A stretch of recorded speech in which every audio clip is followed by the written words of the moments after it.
Hello everyone, it's me Uncle John. Today I am going to read S3 31:49.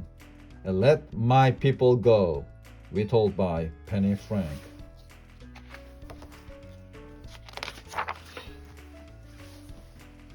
The Bible tells us how God chose the Israelites to be his special people.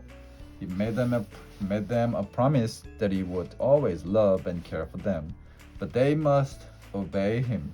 This story is about a leader of the Israelites called Moses. You can find the story in your own Bible in Exodus chapters 2 to 12. Moses lived in the palace of the king of Egypt. He had everything he could wish for, but he was not an Egyptian, he was an Israelite. The other Israelites were slaves. They had to work very hard, making bricks all day in the hot sun. If they stopped, they were whipped. One day, Moses saw an Egyptian being very cruel to an Israeli. He was so angry that he knocked the Egyptian down and killed him. Moses was afraid of what the king would do when he found out, so he ran away from the city to a place where no one knew who he was. He worked as a shepherd. He often thought about the Israelites as he looked after the sheep. One day, as Moses watched over his sheep, he saw a bush that was on fire. "Oh, that's funny," he said. "The leaves are still green, even though it is burning." Then he heard a voice saying, "Be careful, Moses. This is a very special place. I am the same God who spoke to Abraham and Isaac and Jacob.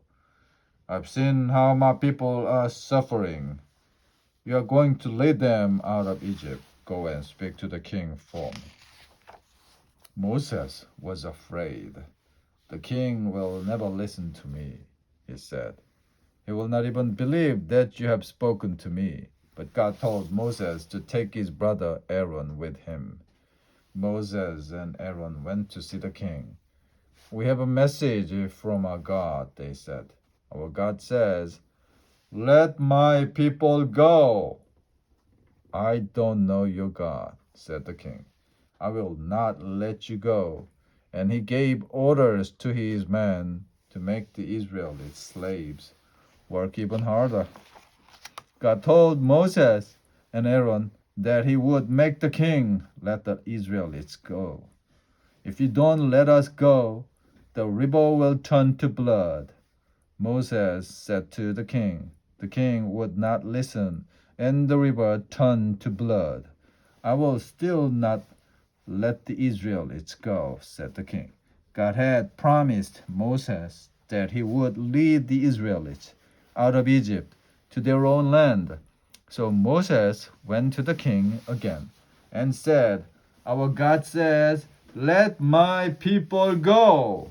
But the king would not listen. He was angry. The frogs that lived by the river did not like it now. They came up into the town. They jumped all over the rooms in the palace. When the king saw all the frogs, he said, "Tell the Israelis they can go." But when the frogs had gone, he changed his mind. What a bastard. After the frogs, there were nuts everywhere, biting everyone. "The Israelis can go," shouted the king. But when the nuts had gone, he changed his mind again.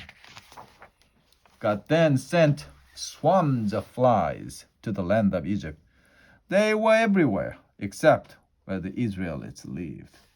Animals which belonged to the Egyptians became sick. The Israelites' animals were well. The king kept saying, "Yes, you can go." But when the flies went away and the animals were well, he changed his mind once again. "You must stay here," he said. Moses and Aaron told the king, "If you don't let the Israelites go, you will be covered in boils and there will be hailstorms too." The king did not care. Soon the Egyptians had sore boils. all over them. Then there was a terrible hailstorm. It beat down the plants and hurt the people, except where the Israelites lived. You can't go away now, said the king, but when the boils went and the hail stopped, the king changed his mind again.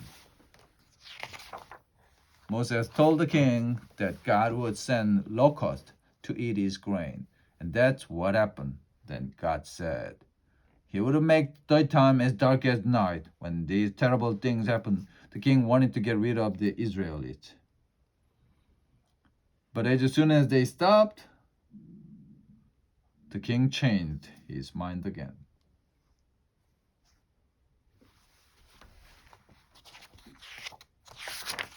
Then God said to Moses, tell the Israelites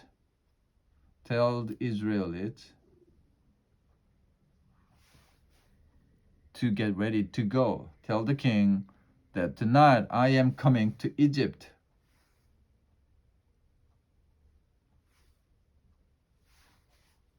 Because he has not obeyed me, the oldest child in each family will die.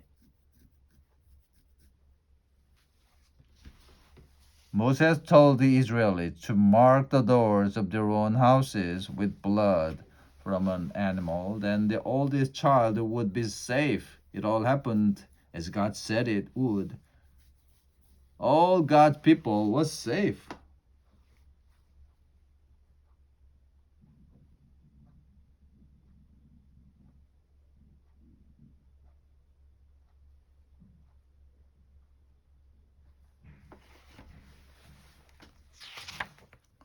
Then the king of Egypt asked Moses to take the Israelites away. God has given us so much trouble, he said. He must want you very much. So God took the Israelites out of Egypt. In the daytime, he led them with a special cloud. At night, there was a finger of fire, so that they could not lose their way. At least they were on their way to Canaan, the land God had promised to them. The end.